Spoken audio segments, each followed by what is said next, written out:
मेरा नाम डॉक्टर अनीला कामिल है और आज की इस प्रेजेंटेशन का टॉपिक है फ्रॉम डॉट टू डॉल। आज की इस मुख्तसर सी प्रेजेंटेशन में मैं डायग्राम्स की मदद से आपके साथ कुछ इंफॉर्मेशन शेयर करना चाहती हूँ कि आपकी प्रेगनेंसी की इनिशियल स्टेजेस में क्या कैसे डेवलपमेंट हो रही होती है आपके बेबी की। So let's go to our first diagram. ये डायग्राम मेरी पहली वीडियो में भी थी जिसमें हमने फीमेल रिप्रोडक्टिव सिस्टम का ओवरव्यू किया था। और इस डायग्राम को समझना इसलिए ज़रूरी है कि प्रेग्नेंट होने के लिए जिस रास्ते से स्पर्म ने गुजर के ओवरी तक आना है वो विजाइना से शुरू होता है, फिर यूट्रस से होते हुए ट्यूब्स से होते हुए ओवरी तक पहुंचता है। और मैंने अपनी पहली प्रेजेंटेशन में आपसे ये भी शेयर किया था कि जिस दिन आपको मेंस्ट्रुअल ब्लीडिंग होती है वो आपके मेंस्ट्रुअल साइकिल का डे 1 होता है।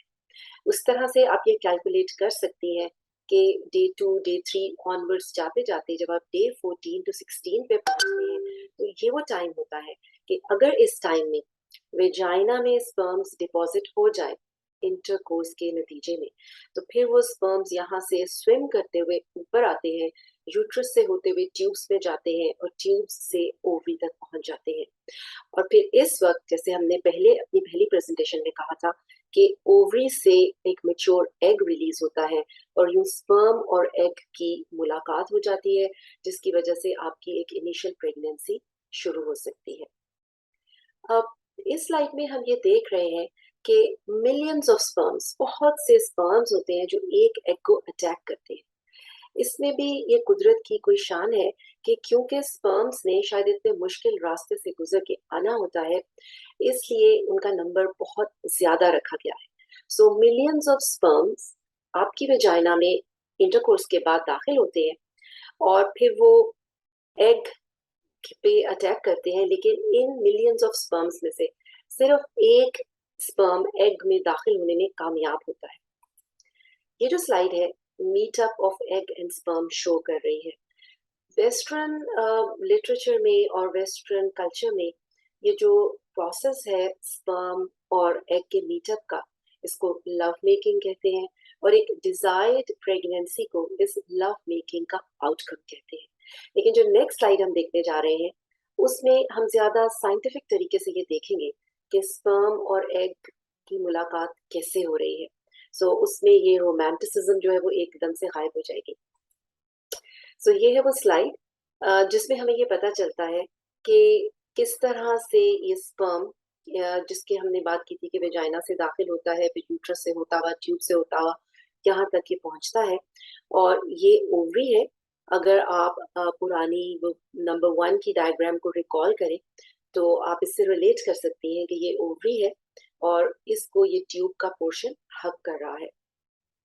और इस ओवरी के अंदर जैसे हमने पहले भी बात की थी कि मिलियंस ऑफ सेल्स इस ओवरी में भी होते हैं और हर महीने उनमें से एक सेल ग्रो करना शुरू करता है। और इस डायग्राम में इस सेल की ग्रोथ के फेजेस भी बताए हैं और फिर वो मेच्योर हो जाता है लाइक डे 14 टू 16 पे आमतौर पे वो एग मेच्योर हो चुका होता है और फिर उसके बाद वो इस ओवरी से रिलीज होता है। इस प्रोसेस को ओवुलेशन कहते हैं, जिसको उर्दू में हम ये कह सकते हैं कि ये मेच्योर एग फूट के ओवरी से बाहर निकलता है। ठीक है, और जब ये ओवरी से बाहर निकलता है तो ये ट्यूब का वो हिस्सा होता है जो इसको हग कर रहा होता है और यहीं पर जो स्पर्म्स पहुंचे हुए होते हैं उनमें से एक स्पर्म इस एग के अंदर शामिल हो जाता है। इसके बाद सेल्स की मल्टीप्लिकेशन शुरू हो जाती है। सेल्स 2, 2 से 4, 4 से 8 और फिर इस तरह ये एक cluster of cells, clump of cells बन जाता है जो एक बॉल की सूरत में आपकी ट्यूब से होता हुआ 3 से 5 दिन में आपकी यूट्रस तक पहुंच जाता है और फिर स्पर्म और एग के मिलाप के 8वें या 9वें दिन ये जो एग होता है ये अपनी जगह यूट्रस की वॉल में, लाइनिंग में बनाना शुरू कर देता है। और ये जो प्रोसेस होता है जिसकी मदद से ये अपने आप को यहाँ पर अटका लेता है और फिर जैसे जैसे ये सेल्स और ग्रो करते हैं तो ये एक किस्म की जड़ें बना लेता है आपकी यूट्रस की वॉल के अंदर। और इस क्लम्प ऑफ सेल्स को हम इस सिचुएशन में एम्ब्रियो कहते हैं।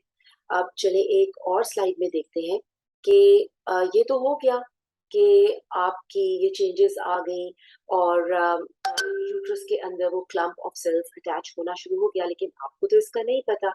आपको पता उस वक्त चलता है जब आपका पीरियड मिस हो जाता है और आप अपना यूरिन प्रेगनेंसी टेस्ट करती हैं जो पॉजिटिव आता है।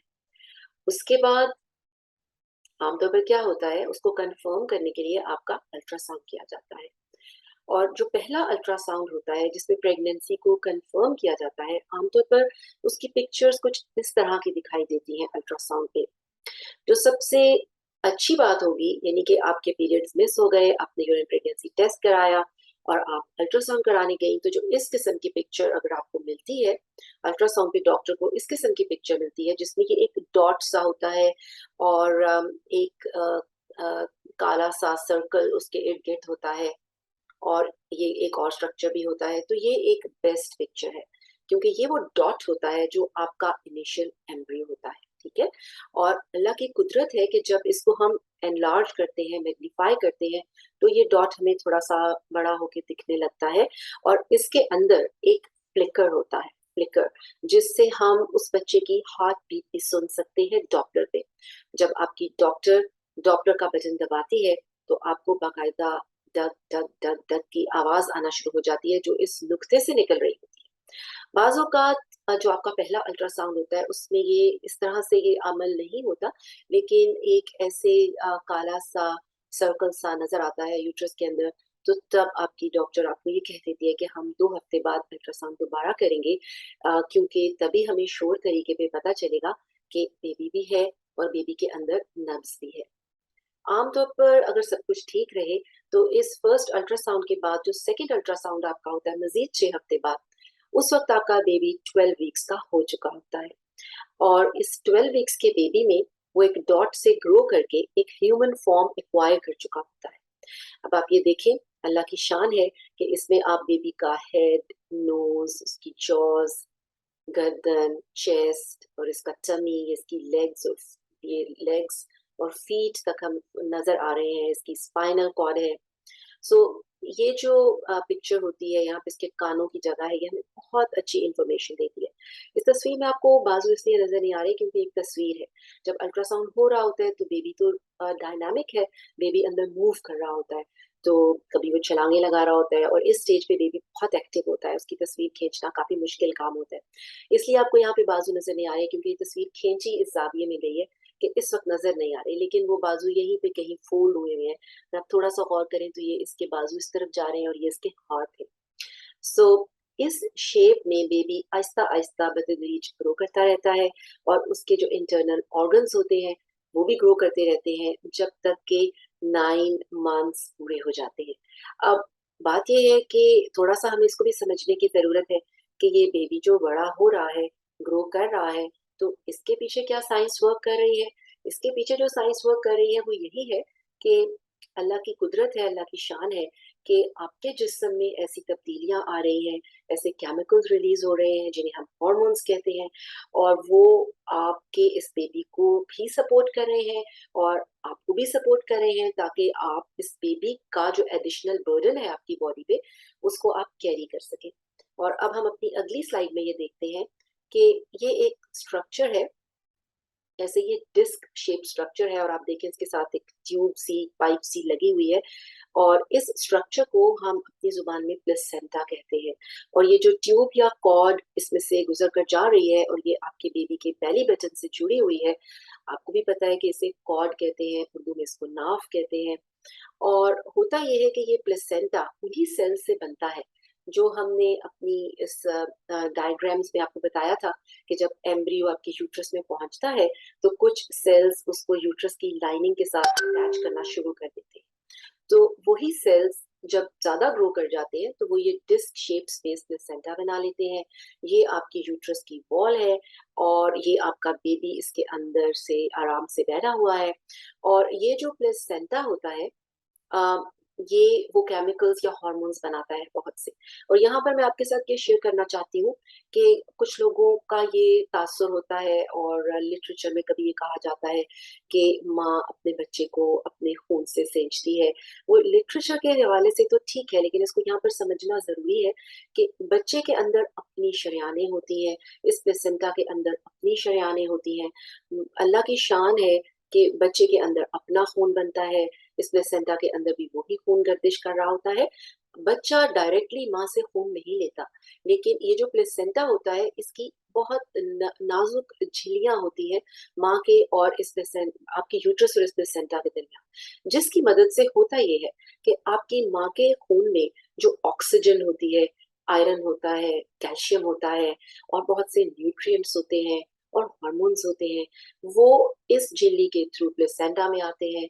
और जो प्लेसेंटा में ब्लड होता है और बेबी का अपना ब्लड होता है, उसके ज़रिए वो बेबी को मिल जाते हैं। और फिर एक और इंटरेस्टिंग बात ये है कि जैसे हमारी बॉडी में वेस्ट प्रोडक्ट्स बनती हैं, इसी तरह आपका बेबी जब आपके टमी में होता है, उस बेबी के अंदर भी वेस्ट प्रोडक्ट्स बनती हैं।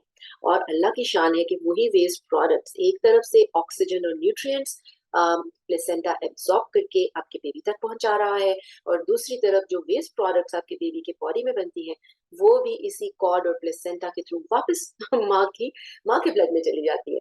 और फिर माँ की किडनी जो है वो उनको अब माँ के जिस्म से निकालती है। सो ये बहुत ही इंटरेस्टिंग मैकेनिज्म है।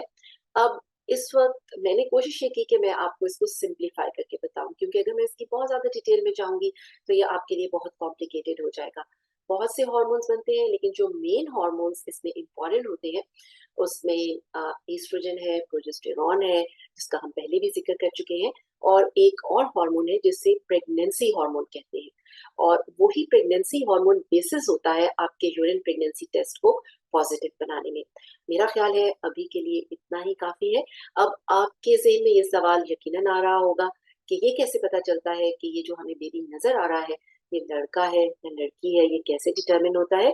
इसके लिए हम बात करेंगे एक और वीडियो में। और क्योंकि मैं चाहती हूँ कि हर वीडियो में बातों को बहुत सिंपल रखूं। तब तक के लिए अपना ख्याल रखें। Take care.